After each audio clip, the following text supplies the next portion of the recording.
Craft matters, in small ways, like how a coffee is brewed, and in not so small ways, like how your money is cared for, which is why for 160 years, UBS has elevated banking to a craft, tailoring unique strategies that combine human expertise with the latest technologies, all happening across 24 time zones and 12 key financial hubs, with you at the heart of it all. UBS. Advice is our craft.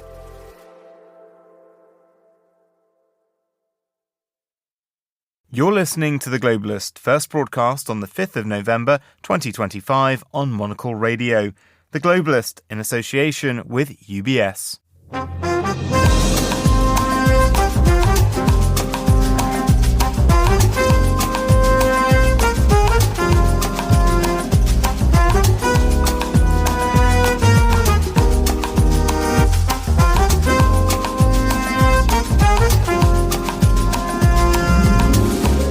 Live from London, this is The Globalist. I'm Vincent McAviney. Coming up, we'll get the latest on potential Russian gains in Ukraine. Then, what a night for the Democratic Party. A party that is in its ascendancy. A party that's on its toes, no longer on its heels.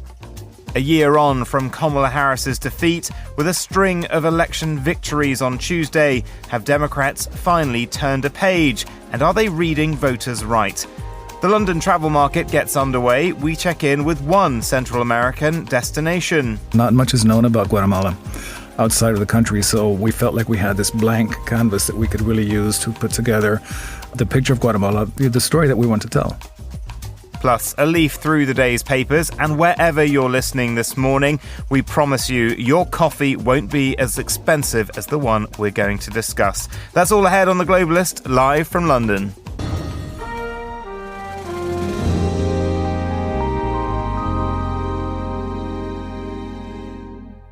First, a look at what else is happening in the news. At least 7 people have been killed in Kentucky after a UPS cargo plane crashed while taking off from Louisville Airport. At least 66 people have been killed in the Philippines as Typhoon Kalmaigi rips across the country. And Chinese-founded retail giant Shein has pulled all sex dolls from its site after a French consumer watchdog found childlike products online. Stay tuned to Monocle Radio throughout the day for more on those stories. But first, Russia claims its forces have advanced in Pokrovsk, a city in eastern Ukraine that they've been trying to capture for over a year.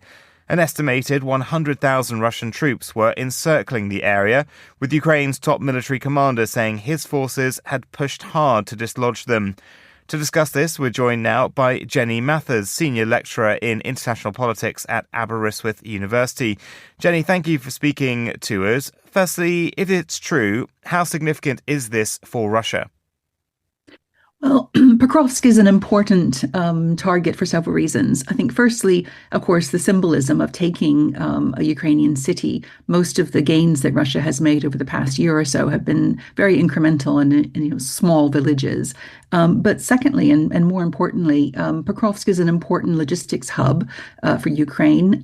It's also an important sort of staging post on the way to other Ukrainian cities, so-called fortress cities, which Ukraine has fortified and has built up as defensive sort of bastions. And these would be very valuable for Russia to take to launch a sort of a further assault further into Ukraine. They would be important sort of bridgeheads. So I think there's both symbolic and also important logistical reasons why Pokrovsk is a key target for Russia. And are there any indications about whether or not Russia's claim is valid? Well, it's clear that Russia has been successful in inserting groups and increasingly larger groups of soldiers into Pokrovsk over the past few months. And they've done this in such a way that makes it harder and harder for the Ukrainians to dislodge them. There are certainly signs that there is an encircling effort happening at the same time as the insertion of troops into the city. What's not clear is quite how successful this has been and whether the Ukrainians have a reasonable chance of actually defending the city, or whether they're going to have to withdraw sooner or later. And the city itself had largely been evacuated, but it had a pre-war population of about 60,000 people. Do we know if many of them were left behind, or was it sort of completely emptied now? If as far as we know, it's pretty close to being empty of civilians.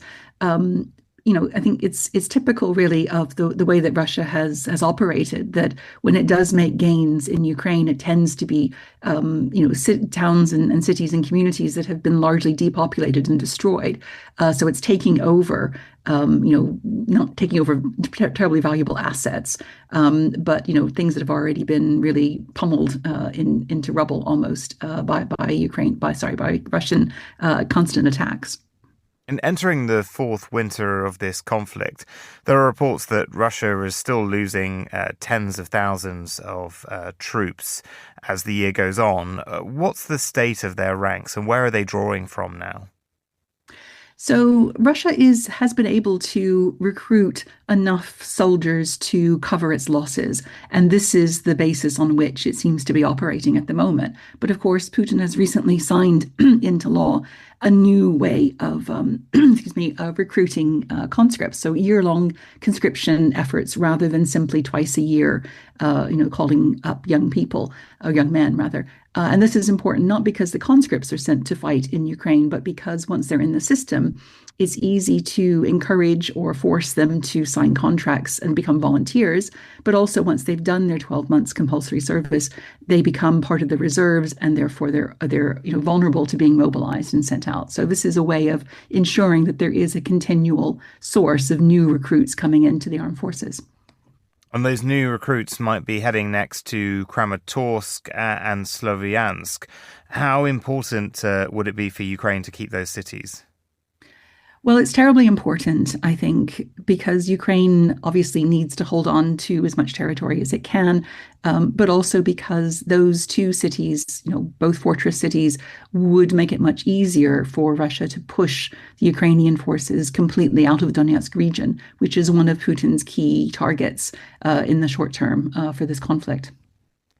And in terms of the talks, there doesn't seem to be any progress since Trump pulled the plug on the ones that were proposed in Hungary. Are there any signs that there might be a sort of new drive to get those back off the ground?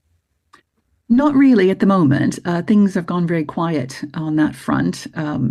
Trump has been focusing on, the situation in Gaza, but also, of course, on elections at home. And so he's taken his eye off the ball of Russia to a large extent. But he also doesn't show signs of wanting to, put a lot of effort into supporting Ukraine. So he's sort of on again, off again with this idea of supplying more Tomahawk missiles and so on. So it's very much on the back burner as far as the U.S. administration is concerned. And I think that's quite fine for Moscow, because Moscow is happy to continue to sacrifice troops, to continue to make this incremental progress in the hopes that they will eventually push through the Ukrainian defenses and be able to take all of Donetsk region. And in terms of the Tomahawk missiles, I mean, if Trump, and we know he can be volatile, he can flip on a dime, if he did decide, because he's exasperated with Putin, to provide those to Ukraine, what would the sort of timeline be for them getting them, and how much of a game changer would it be? Well, I don't think in this war there is a single weapon system or a single moment which is going to be a game changer. This is a long war, as we've seen, and it's going to be decided by a multitude of factors. However, Tomahawk missiles would allow the Ukrainians to strike deep into Russian territory. It would be a symbolic sign that the U.S. is more supporting of Ukraine, as well as giving them practical means to do more damage to the capabilities that allow Russia to continue to wage the war. So it would be important from that point of view. In terms of timelines, very much depends on political will, frankly. The U.S. can move very quickly when it wants to. It can drag its feet when it wants to. I think the big question is, will Trump be ready to take an action which will potentially cause a lot of damage to Russia and could really wreck his reputation and wreck his relationship with Putin? That is something that we haven't seen him do yet. He hasn't sort of burnt his bridges with Putin yet, and he may never do so. So, keeping an eye on what's happening with the Tomahawk missile decision, that's an important indicator of where Trump is in terms of sitting on the fence or coming down heavily on one side or the other. And finally, we know that Zelensky was in Europe over the past month. He went to Brussels to talk with EU leaders. He was in Sweden, where he purchased new fighter jets that can sort of take off on sort of civilian roadways, so they're much more adaptable. Is he still getting sort of lockstep full support from European allies? For the most part, yes. I mean, there are some obvious outliers like Hungary, for example, which is absolutely, not going to take up arms symbolically or literally in favor of Ukraine. But for the most part, there is a very strong consensus within the EU and including Britain that, supporting Ukraine is the right thing to do. And they're looking for more and more ways to do that, more agreements, more weapons, more financial support, but also seeking ways to sort of gain from Ukraine's experience. So Ukraine is now sort of offering to, share its technology on drones, for example, with European supporters. So I think there's definitely a strengthening of the relationship between Ukraine and its European supporters. Jenny Mathers, Senior Lecturer in International Politics at Aberystwyth University. Thank you very much. This is The Globalist.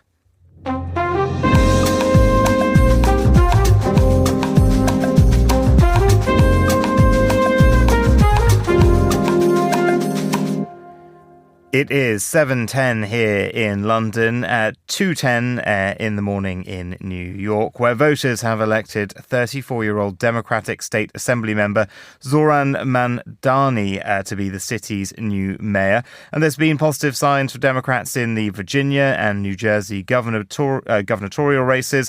And out in the West, Californians voted in favor of redrawing their state's congressional district maps.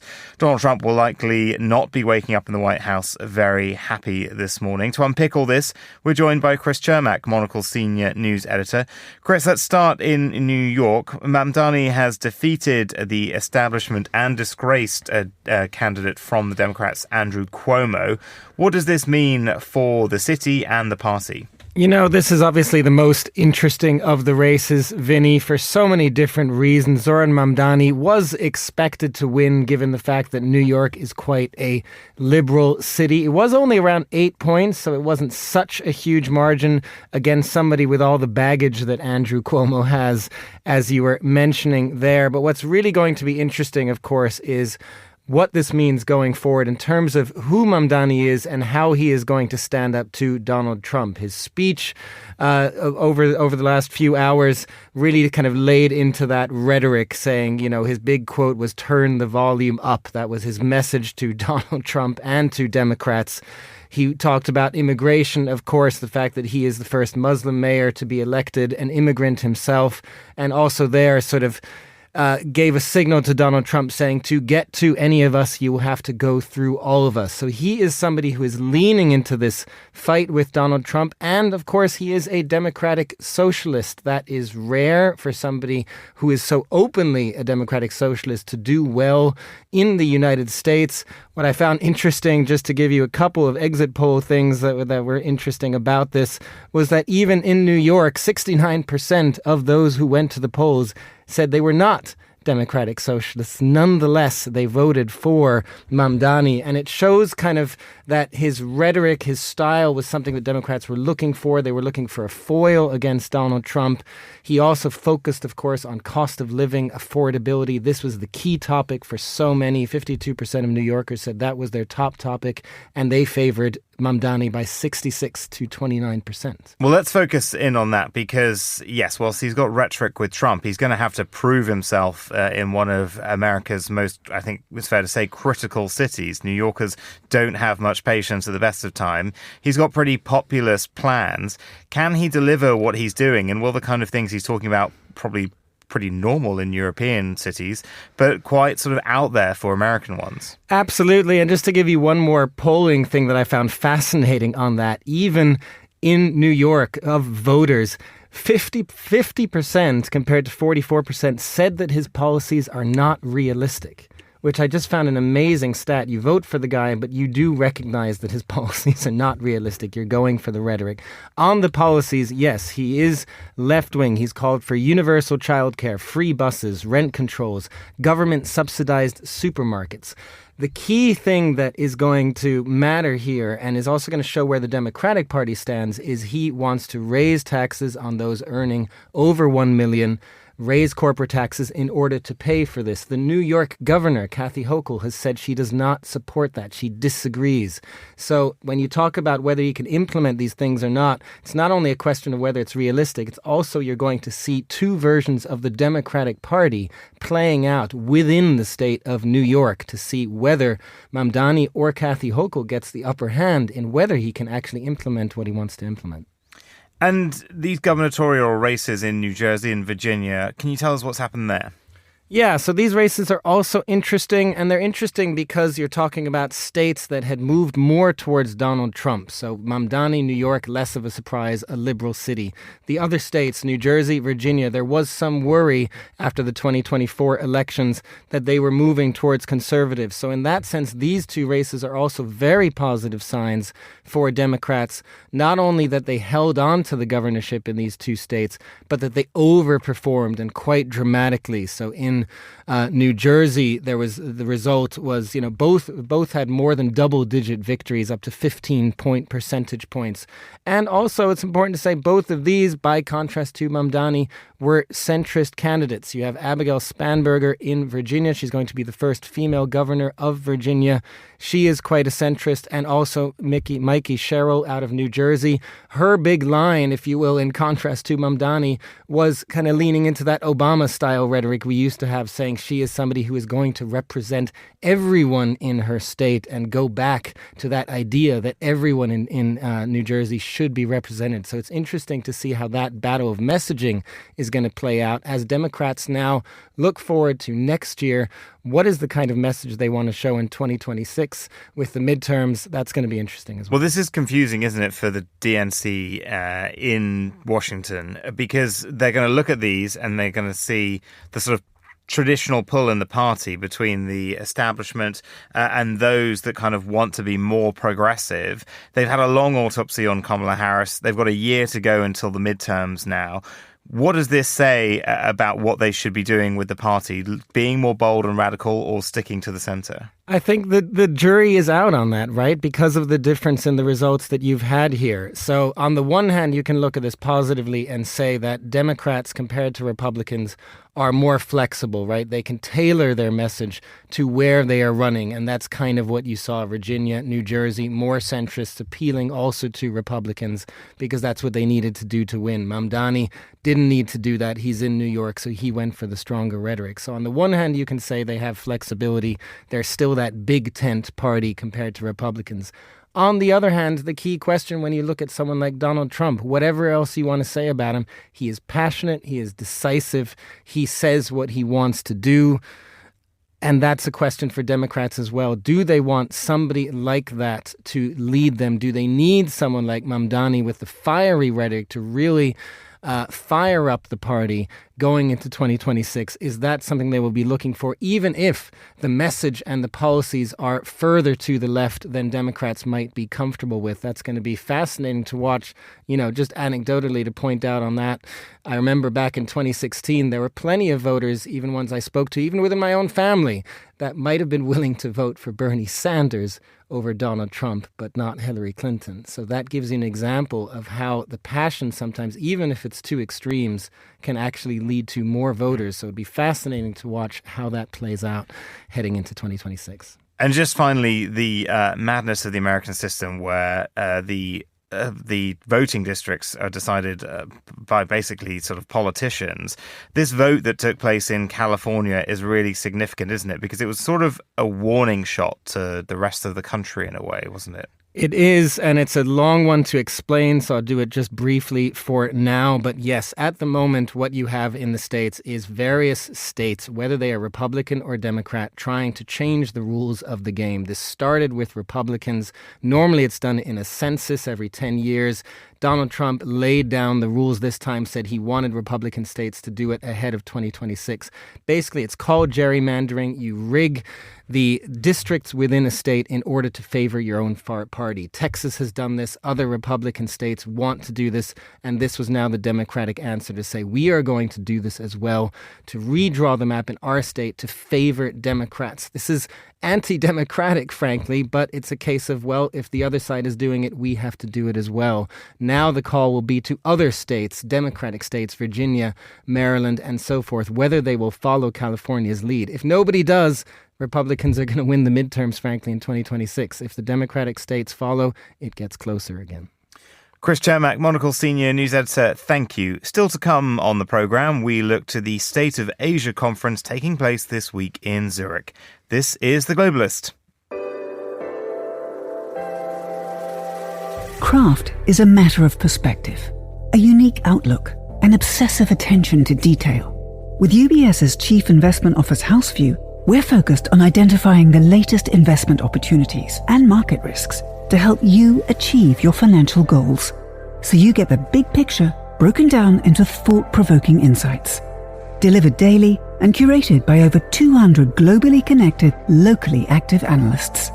UBS. Banking is our craft.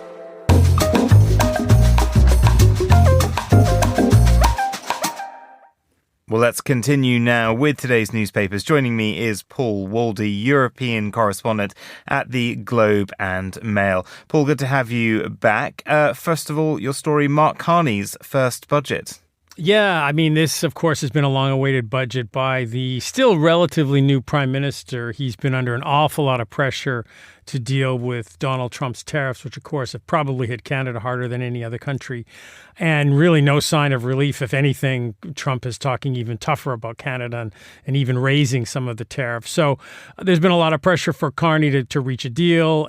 But his focus has been on trying to strengthen, change the Canadian economy to diversify it away from the U.S. So this budget, all eyes are on it to see what he would do on that front. What he's doing is committing about $140 billion over the next 5 years for big infrastructure projects, to build ports, to build railways, to encourage businesses to invest more. He's going to really boost defense spending. He's going to cut back on the public service, cut back on immigration, cut back on foreign aid. So it's kind of a shift towards strengthening the Canadian business sector. Whether that happens or not, people will, remains to be seen. But he's certainly sending a signal out there that he wants Canada to kind of take care of itself and find new markets and move away from the U.S. as much as possible. I was speaking to a friend in Toronto yesterday who was talking about just how expensive groceries have got in Canada, but there is a feeling of unity that has been sort of, brought about by Trump's actions on Canada. But I mean, for Carney, the bar is high, isn't it? Because he's a former Bank of England governor. People think that he, would come in with this big economic plan. How important is it for him to sort of sell this to Canadian people? Because it's, they're quite down on defense spending. They're not at the NATO 2%. They've got to now exceed that basically to be in line with the rest of NATO. Is this a real generational budget that he's putting down? Well, he was talking big about that. And of course, you're right. I mean, he has been in office now for quite a few months, but coming up to a year, given that he took the leadership, won the leadership contest and became prime minister automatically and then won the election. He talked a big game about this budget. He said it was going to be generational, transformational. The jury's out on that. A lot of the commentators I've seen so far today are sort of saying, well, not really. I mean, a lot of this was already pre-announced. A lot of this depends on what the business sector does. There was no grand sort of plan here. So I think people are still giving him the benefit of the doubt, but that could run pretty thin pretty soon if he doesn't strike a deal with Donald Trump and if this budget doesn't deliver. And if he doesn't get a deal with Trump and he's trying to get into new markets, I mean, is Europe the main contender or is it a sort of more Asia pivot? Europe has been a big contender. I think that speaks to the fact that Canada and Europe have a free trade agreement and have had it for quite a few years now. However, Carney has been making some trips to Asia, made a lot of overtures during the APEC summit and the Asian meetings a couple of weeks ago. So I think he's looking at both sides. Probably also he's trying to reopen negotiations with China and India, two countries that have not had cool relationships with Canada for the past few years. So I think, he's trying, but still, it all depends on the results. But one international relationship he's keen to engage with is the Eurovision Song Contest. What is this about? This is odd. This came up in the budget yesterday as a tiny little item that he's going to give $150 million to the CBC, the national broadcaster, for a whole bunch of things. But one of them is going to be to pursue Canada's entry in Eurovision. There's no real explanation of why they want to do this. Maybe this is part of the Europe outreach. Too long in Europe? Maybe he did. I don't know if he's a Eurovision fan, but it is an interesting kind of thing. Maybe it speaks to the whole effort to try and diversify away from the U.S. and make Canada more European. I don't know, but it struck a lot of people as kind of a funny entry into the budget. I mean, Canada has produced some great artists over the years. You're thinking about, Shania Twain and Lawrence Morissette, lots of great people you could send. I mean, do Canadians know what Eurovision is? Do they know that you kind of have to send a bit of a novelty? Well, it's interesting too, as of course Celine Dion won Eurovision back in 1988, representing Switzerland for Switzerland. So I think Canadians are becoming more aware of it just because Eurovision is becoming much more international. It is strange that Australia's part of it, Israel's part of it. When where does the Euro come into it with that? CBC has been an associate member of the European Broadcast Union, and you're supposed to be a member of that and contribute to that financially to join Eurovision. So they have a way in that way because CBC wouldn't be coming at this cold. But I don't know what the viewership numbers are in Canada, but I do think it certainly has a niche following. There's no doubt about that. Yeah. And fun fact, even the Vatican can send a contender if they want. There you go. They're in the EBU. Well, pivoting to this side of the Atlantic, about this time yesterday morning, Rachel Reeves broke into morning broadcast with, it has to be said, quite a long and somewhat rambling speech about her budget, in which she could talk about the budget but not what's in the budget because of budget rules. What did you make of this? Well, I mean, there's still a lot of fallout from that. I'm surprised it's still dominating a lot of the media coverage here today. And I think that's because people are looking at, are they going to break the commitment they made during the campaign? It looks almost certain they will, to raise income taxes. And that would be the first time since 1975 that Britain has seen a raise in income taxes. Other taxes, of course, have gone up, but not income taxes. So if she does that, she was even asked last night if she would resign because, they'd be breaking a fundamental position in their campaign. And she said, no, of course she won't. She's not admitting they're going to raise income taxes, but everything is pointing towards that. I mean, she's obviously in a huge bind. There's something like a $40 billion pound shortfall, given her fiscal rules, given all the commitments they made and kind of the reversals they've made in some policy announcements. So she's in a bind. The economy is not going to deliver it for her. So there's a lot of questions about how she's going to do that. Spending cuts, maybe, but they're unpopular. But income taxes are going to be a tough sell. Because this was the criticism in last year's election, was that she was basing all her plans on sort of going for growth. But it seemed an admission yesterday that there are factors out of her control at the moment around the world. Still war in Ukraine rumbling on, AI and what that's done to markets and the volatility generally. I mean, we're trying to, it seems in the UK, have sort of Scandinavian level of public services, but without the taxes. As something of an outsider, I know you've been here for a long time. What do you think about the sort of, the sort of tax balance in the UK? Because there are calls that the wealthiest should be picking up more of the burden, and as ever they say, oh well, we'll leave. I mean, do you think that that's really valid, that sort of callback? I mean, it's tricky, right? I think Britain has been described as one of the most unequal countries in Europe in terms of income disparity. I think looking at it from the outside, it's kind of in a similar position as Canada. They do have a fiscal pressures. They do have real issues in terms of how they're going to fund everything. I think Brexit has weighed a lot on the economy here, more so than I think people want to realize. COVID kind of came in the midst of that, so it's masked that a little bit. But I think there's no doubt that Brexit's had an impact. She mentioned that yesterday. She cast a lot of blame yesterday, which I think is getting tiring as well. I think at some point you have to take responsibility for the way things are now. But tax levels in this country, I mean, if you're going to try and have a really expensive social network, you're going to have to pay for it. And I think maybe that's what Britain is facing right now. I'm turning now more generally to the market, Wall Street, and there's been a Bitcoin plunge over AI bubble fears. I mean, what is this? We're hearing a lot about potential bubble, equating it to sort of .com in the early 2000s. Is this getting serious? Well, it is. I mean, yesterday, of course, the NASDAQ was down a couple of percent. The broader S&P index was down. This morning, Asian markets are down, and futures are pointing to the European markets falling again as well. There is real concern. You know, the U.S. market is incredibly concentrated. You think about the U.S. economy as being gigantic and the U.S. stock market as being gigantic, but it's really 8 tech companies pretty much that determine the market. The concentration is that high. You know, you've got NVIDIA worth $5 trillion. And I think yesterday you started to see some people getting a bit nervous about the valuations, about how expensive some of these stocks have gotten. Palantir fell 9% when the sort of famous guy from the Big Short film, Burry, started shorting some of their shares. It was announced that he's put a $1 billion bet against Palantir and NVIDIA, and I think that's rattled a few investors. But there has been a general concern that, you know, the NASDAQ is something like 30 times future earnings when it should be about 25 times. So there's a real worry there that there's some kind of correction coming. Some people are talking maybe 10, 20% for these tech stocks, but that's going to bring down the whole market. So, yeah, you got to wonder if the AI thing just got a little bit too far ahead of itself.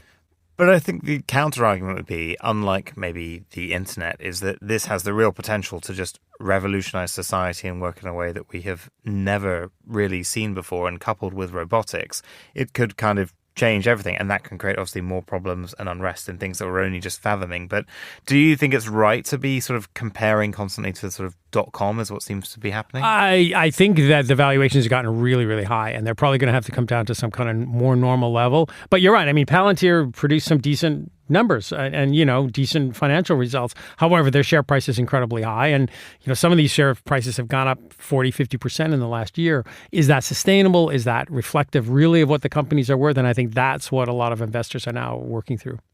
Paul Waldie, Europe correspondent at The Globe and Mail, thank you very much. You're listening to The Globalist on Monocle Radio.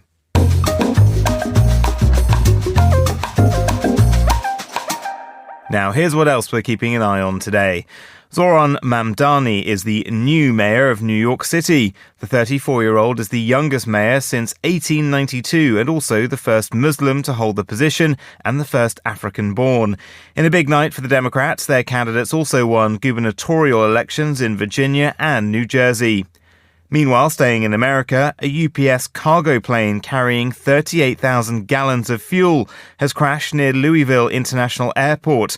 A large fire is still burning around the wreckage, and 7 people are confirmed dead so far, with others missing. At least 66 people have been killed in the Philippines as Typhoon Kalmaigi rips across the country. The storm flooded entire towns on the island of Cebu, where most of the casualties occurred. 6 of the dead were military crew of a helicopter that crashed on Mindanao Island. And Chinese-founded retail giant Shein has pulled all sex dolls from its site after a French consumer watchdog found childlike products online. Shein says the products were offered through third-party sellers, and it has temporarily banned the sale of all adult products on its platform. The French watchdog also found sex dolls resembling children on AliExpress, Temu and Wish. This is The Globalist. Stay tuned.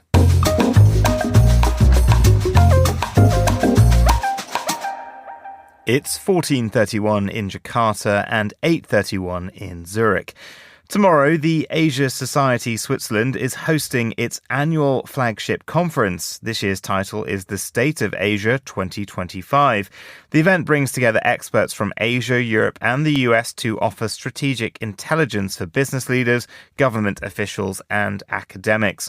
Well, from our Zurich studio, I'm pleased to say we're joined now by Remco Tannis, Asia Society Switzerland Managing Editor, organizer and panelist at the conference, and Suhasini Haider, diplomatic editor of The Hindu and panelist at the conference as well. Thank you both for speaking to us. Remco, if I can start with you, what can attendees expect from this year's event? They can expect, good morning, a huge range of top-level first-hand experts who we bring over from Asia, from the US, from elsewhere in Europe. People who are really knowledgeable of what's going on in the major areas of development in Asia, whether it's economic, geopolitical, AI, culture, energy transition. And we bring all of them together for one day here in Zurich to really engage with our audience and bring our audience up to speed on these major developments in a very effective and in high-paced manner. And who are some of the key speakers, and what are you most excited for them to discuss? Well, one of them is, of course, standing next to me here in Zurich, Suhasini Haidar, one of India's top foreign journalists, diplomatic journalists, editors. We have Peter Limjarunrat, who won the elections in Thailand in 2023 and will deliver tonight's State of Asia address as well on big themes, how he sees the future of specifically democracy in Asia and the rest of the world. We have Desmond Shum, who was a high-level entrepreneur in China until he had to leave. Cheng Hao's son of Tsinghua University in Beijing, who's an expert on US-China-Europe relations. And also people like Henrietta Levin, who used to be in the White House under the first Trump administration and under Biden's. And of course, someone like Abigail Vassilier, who is with the European Union External Action Service, and she'll bring in the European perspective on developments in Asia. Well, Suhasini, you're one of the panelists as mentioned. What's your discussion going to be about? Well, I'm on a few panels. One of the discussions is, of course, India itself. This idea of how India is seen still as a balancing power in the world, and what is the potential.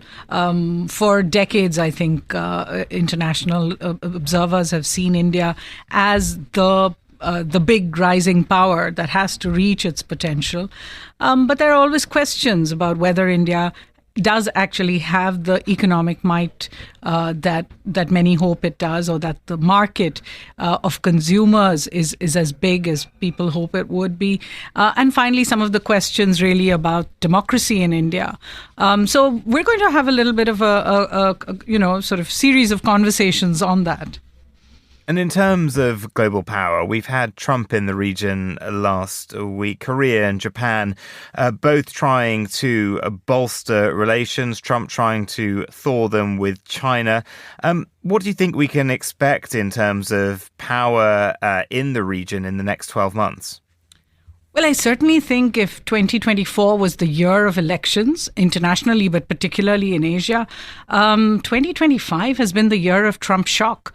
And I think the impacts of what Mr. Trump's new policies are doing, not just on trade and tariffs, which have already seen a massive impact in India just in the 2 months since we've had those 50% tariffs put on India, 25% of those over Russian imports of Russian oil. But also in terms of the US's soft power, in terms of plurilaterals in the neighborhood. So if, India was seen as an important member of the Quad, of the US's Indo-Pacific policy, where does that go now, particularly after Mr. Trump's conference with summit with Xi Jinping, which he referred to himself as G2. If it's going to be about the US and China getting together and discussing world issues and sorting out problems between them, then what does that mean for the free and open Indo-Pacific policy? Are we just going to see spheres of influence being broken out? And I think the third question is really going to be not just in the world, but also in Asia, looking at multilateral rules-based order. Is that just going away? 2026 is, of course, the year of the UN Secretary General election, which will be watched very closely. The US already going out there and saying it should be an open election, not a regional-based one, expected to be someone from South America, possibly a woman. And where that world order is going to go, because Mr. Trump's policies have hit aid, climate change aid, the anti-immigration sentiment, which I should say is now worldwide, is leading to new trends in migration, much more about mobility, about going abroad to get for immigrants to get jobs, but then returning back, much like where we in Switzerland have already put into place. And then finally, the questions about, where does democracy go? If 2024 was the year of elections, then by 2026, electorates who did take part in those elections are looking for results. I think some of it you're already seeing, the impatience of the electorate is showing in places like the US already. But I think those are going to be big questions. And finally, Remco, what do you hope as speakers and attendees will come away from the event thinking and feeling? I think, what's been happening or what's being decided in places like Delhi, Beijing, other Asian capitals really impacts us here in Europe in a very direct way, much more so than ever before. And I think you just heard Suhasini. I think that's a prime example of the kind of speaker we want to involve with our State of Asia conference.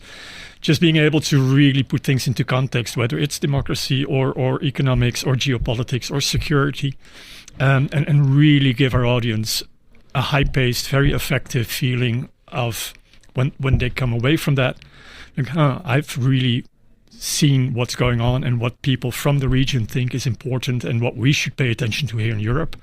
And if that's the takeaway, the feeling people leave with, then we at least have for this year our mission accomplished. Well, from our Zurich studio, Remco Tannis, Asia Society Switzerland managing editor, organiser and panellist at the conference, and Suhasini Haidar, diplomatic editor of The Hindu and panellist at the conference as well. Thank you both very much. You're listening to Monocle Radio.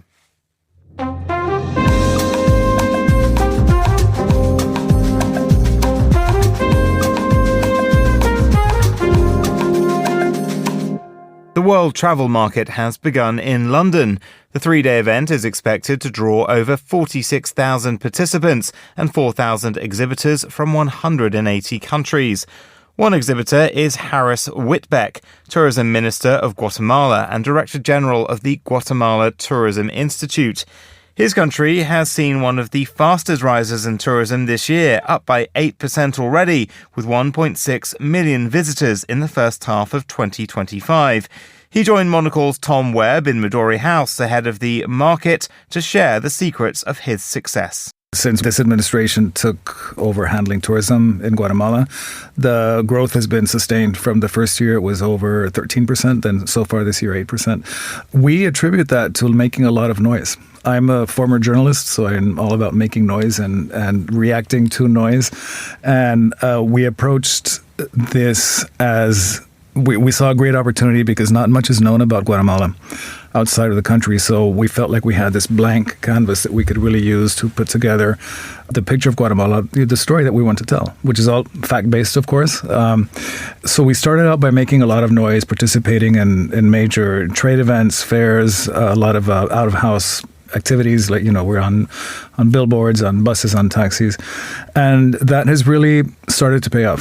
What we're working on now is implementing a much more focused strategy. Now that the noise has been made, we need to actually deliver the goods. So we're doing that by working with two main axes of communication. One is gastronomy. We're talking about Guatemala's food scene, which is growing and very exciting right now. We're hosting the Latin America's 50 Best Awards in Guatemala next month. And there are 3 restaurants from Guatemala that are on that list now. So there's a lot that we can talk about there. And then the other thing that distinguishes Guatemala as a destination from others in the region is the fact that we have 3,000 years of culture and history to look back to the Mayan Empire, and a very, very vibrant textile and design scene that also goes back thousands of years. So we've, just a parenthesis, I'm very, very careful about cultural appropriation and about not taking advantage of indigenous cultures to sell the country. So we're working very closely with the national movement of weavers, thousands of women from all over the country who have a voice, have a place at our table, and where they tell us how they want to be represented. And we've started taking them to different design festivals around the world to talk about Guatemala from the design level. So what we want to do is attract visitors to Guatemala who will come there interested in learning about our food, our culture, our art, our textiles, because that type of visitor will connect more with who we are, will hopefully want to spend more time in the country, spend more money, therefore have more impact on the economy. So would you say that these influx of new tourists are coming to you for these cultural experiences, for the food? Are they looking to go off the beaten track, impress people on their Instagram? Why are they coming? They're coming for that reason. Obviously, there's a lot that Guatemala offers in terms of a destination in Central America. We have more than 30 volcanoes that you can climb, jungle mountain trekking as well. So there's that. But again, what differentiates us from the others is that we have this cultural dimension and people really connect with it. Guatemala is a very, very welcoming society. So people love to tell visitors about their story, about their communities, and people connect to that. So, yeah. And talking about nature, and we're also talking about the rise of tourism, which comes with sustainability, managing that demand. You have a new joint agreement with Mexico and Belize to create the biocultural corridor of the Great Mayan Forest. Why are you doing that, and why now? Well, it's crucially important. It should have been done decades ago. About 20% of Guatemala is part of this Mayan biosphere on the Guatemalan side, and it is... Once this is created, and I mean, all the papers have been signed now it has to actually be implemented, but it'll become the second largest tropical rainforest in the world after the Amazon. So it is crucial that it be protected. And we believe that sustainable tourism, particularly community-led tourism, is one of the keys to ensuring the sustainability of the forest. It's a win-win situation. The forest provides many tools to create products that attract visitors, and the right kind of visitors can visit without having a major impact. So it's really a win-win. And talking about the impact of the new visitors, we mentioned the rise of numbers. More stats for you, because the World Tourism Trade Council have forecasted an even larger increase, a 72% rise in international visitor spending in the region in the next 10 years. That's going to grow from $1.5 billion to $2.6 billion. You mentioned the indigenous communities. How do you expect or plan for that money to trickle down to the right people? Well, we need to continue doing what we've been doing is talking to the communities. And one of the first things we did when we took office was to embark on a series of listening tours throughout the country where we would go into communities, large and small, and have a listening session and have them tell us how they wanted to be perceived, what products they felt they had, and how they felt the government should help them achieve that. So that has been key, and that has led to the creation of very authentic tourism products, which again attract the kind of friendly, sustainable tourism that we're looking for. The figures that you just mentioned are exciting. Yes, they're impressive. Yes, but we have to be very conscious of the fact that we have a great opportunity right now, because since we're really starting to develop Guatemala as a tourism destination, we have the chance to do it right. We don't want to become what other destinations in the region have become, which is just a series of, huge all-inclusive resorts all along a beach somewhere. We don't feel that that's the model for us. Again, given what we can offer and given the fact that we're starting fresh, we can do it right from the beginning. And you're being very careful with the expansion. You're doing the right things. You're opening new air routes. You're being very selective. Try and explain some of these new entry points into Guatemala. Well, one of the most exciting and most recent is Air Canada. They started a 3 times a week direct flight from Montreal to Guatemala City. They're flying an A330, a wide body. They're doing it not only because of the strong passenger capacity, but cargo opportunities as well. We think that it's very important because it's attracting a lot of Canadians who no longer want to go to the United States necessarily. So this is a new market for us, and Guatemala is a new destination for them. And also the Air Canada route allows for a lot easier transfer points between Europe and Guatemala. You can fly from London to Montreal, have a very easy connection to Guatemala City. And again, you can avoid going through the U.S., which to many has become a bit more complicated. So we're very excited about the Air Canada route. We're obviously talking to other American carriers and hoping to get more European carriers to fly directly. That was Harris Whitbeck, Tourism Minister of Guatemala and Director General of the Guatemala Tourism Institute, with Monocle's Tom Webb. For our coverage of the world travel market, stay tuned across Monocle Radio. You're listening to The Globalist. IQ, EQ, and AI. 3 components key to the craft of innovation at UBS. Because to stay ahead in a rapidly evolving age, you need a partner with decades of experience, endless passion for the work, and a finger on the pulse of leading technologies, bridging human expertise with artificial intelligence, all to elevate you. UBS. Banking is our craft.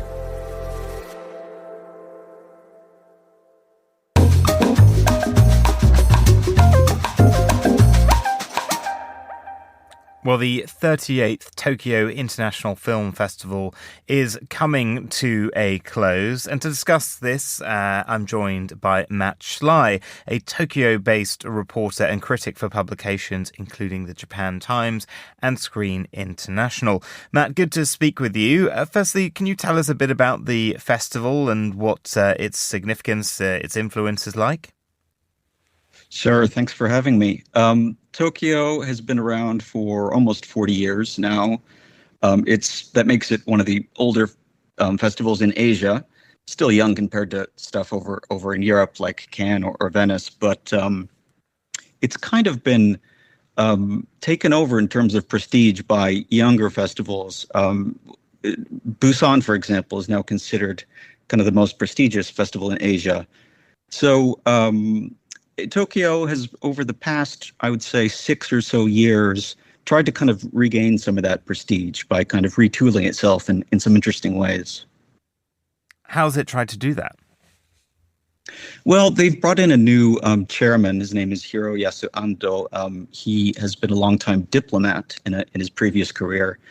And he's done some things. He brought in a new programming director, and a guy called Shozo Ichiyama, who is himself a film producer. So he's kind of breathed some new life into the festival. He's taken a tack more toward Asian films as opposed to films from the West. They've kind of stopped trying to emulate, again, places like Cannes and Venice, and they've kind of pivoted toward Asia. They've also moved the site of the festival. It used to be in a neighborhood called Roppongi. It's now in Ginza, which is a kind of a more town with a bit more vibrancy, a bit more stuff to do. So I've been attending this festival for a good decade, and I think the last few years, since Ando has taken charge, and especially post-COVID, have been a little bit more vibrant. And what were the trends that you observed this year and the standout films and performances? Sure. If you speak to the program director, which I have, he'll tell you, hey, we don't really pick films on trends. We pick films because they're good or not. That said, there were, for example, in the competition section, which is the main section of 15 films, 4 films with mother in their title. So filmmakers seem to be interested in the topic of motherhood recently. There are also a bunch of films in competition and other sections where it's kind of hard to pin down where the film is from. You used to say this is a Turkish film or a Chinese film, and these days you have films with directors from here, but producers from there, shot in different places around the world. So I feel like it really is kind of a more international environment. And I understand that you are in Taipei for the Taiwan Creative Content Fest. What exactly is that? I am. The festivals never end. This is more of a industry-specific festival, so it's not so much about showing films to the general public like Tokyo is. This is more filmmakers pitching their new projects to potential buyers or trying to get funding. So this is kind of where the initial steps of something that might eventually show at a festival like Tokyo. And what are you particularly paying attention to at this festival? I mean, is the kind of ambition to get projects onto streaming services now? Because you've seen sort of the success of, for instance, so many sort of Korean productions, thinking of Squid Game or sort of, K-pop Demon Hunters, which is a bit of a fusion. Is it trying to get these movies out to a global audience that way?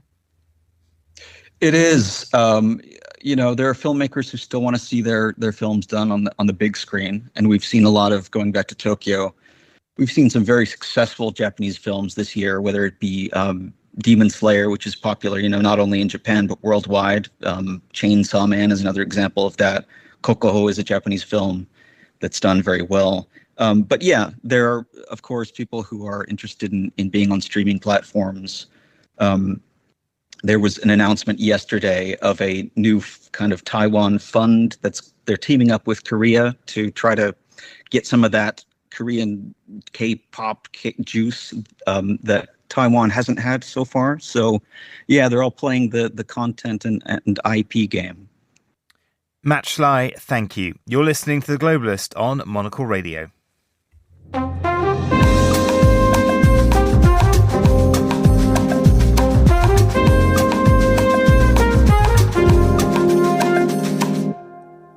And finally, no matter where you're listening around the world, you'll have probably noticed that prices of your morning cup of joe have climbed significantly over the past few years. But in a cafe in Dubai is selling a single cup for nearly $1,000 a cup. That's because it's brewed from rare Nido 7 geisha beans grown on the slopes of Panama's Baru volcano. Well, to discuss this, we're joined from Dubai by Inzamin Rashid, Monocle's Gulf correspondent. Inzi, have you had a cup yet? What's it like? Oh, no, I haven't had a cup whatsoever. But that's probably because I've got more sense than money, and that's probably because I don't have much money, and so most definitely haven't had a cup. But what I have been told by the coffee brewer at Julith Coffee House in Al Quoz, which is a bit of a kind of an industrial turning hipster area, that this cup of coffee is floral and it's got fruity flavors with a bit of jasmine and a hint of citrus as well, apricot, peach. And the founder of it says that it's a bit like honey, delicate and sweet. And it's actually a bit more like a tea, which I kind of feel like if you're going to pay up to $1,000 for a coffee and in turn you get a tea, is a bit of a disappointment. And these beans, you can get them at auction. It's about sort of $600,000 for 20 kilograms only. I mean, what's so special about them? Is it just this region that they're from?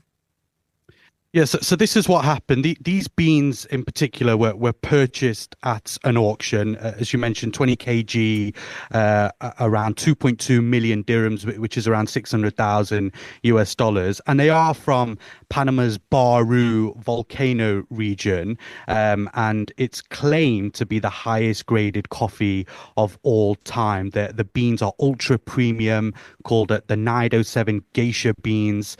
And basically what this coffee house in Dubai is doing, they're going to serve around 400 cups of this special brew. They've reserved some particularly for the royal family out here, who will no doubt get a few cups out of their reserved beans. But it seems to be quite popular. There's a lot of people turning up. The demand is very real. A lot of Emiratis wanting a cup of this coffee. I mean, look, it probably is a bit of a publicity stunt, and here we are talking about it on the radio. But actually, it is causing a bit of attention, particularly in this region. And, Dubai, it's a classic Dubai story, Vincent, where, Dubai is known for the tallest buildings. It's known for the opulence, one of the grandeur, longest zip lines. Yeah. And then why not have the most expensive cup of coffee as well? And have you seen anyone sort of drinking this coffee yet? Any sort of reactions? I'm guessing that they're trying to pull in, social media influencers to film some content. Have we seen anything of that yet? It's literally all that kind of stuff. But actually, what the founder of the coffee house said is that he genuinely wants people to turn up and actually pay for it. They're not going to be giving away any free samples other than what they're giving to the royal family. When I did go down to the coffee house, I mean, there was a Tesla Cybertruck parked outside with the advertisement of the coffee house on it, and that pretty much tells you everything you need to know. But it is a beautiful kind of old industrial building which has been converted into this very kind of minimalist coffee house, and they've got this special brewing machine for these geisha beans there, where they're going to be creating these 400 cups. But a lot of locals, a lot of Emiratis going in and out, taking photos as well. There was one chap who had ordered one of the 400 cups, and he seemed like he was enjoying it. But at the end of the day, it is just a cup of coffee, and it will set you back almost $1,000, which, a bit much for me. Yeah, me too. That's not one that would get through journalists' expenses. Well, thank you very much for that check-in, Inzamin Rashid, Monocle's golf correspondent there. I am going to finish the show now and then go straight to the Monocle Cafe here on Chiltern Street, where you can get a pretty nice cup of coffee for only a few pounds. There are other Monocle cafes around the world as well. If you check our website, one's in Zurich and Paris. The website has all the address details. I'd highly recommend the cardamom buns too to go with that. Well, that is all for today's programme. Thanks to our producers Carlos Rebello, Tom Webb and Chris Chermak, our researcher Joanna Moser, and our studio manager Christy O'Grady, with editing assistance by Steph Chungu. After the headlines, there's more music on the way. The briefing is live at midday London time. The Globalist returns at the same time tomorrow. I'm Vincent McAviney. Thank you for listening.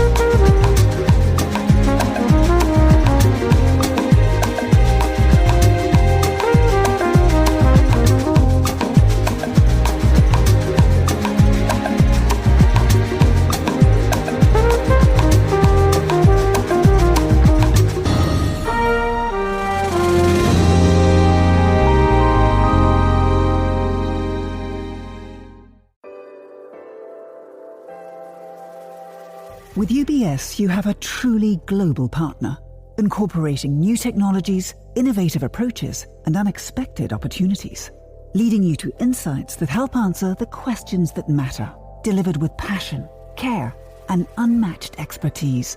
Because it's about rising with the dawn each day, knowing that we can do even better.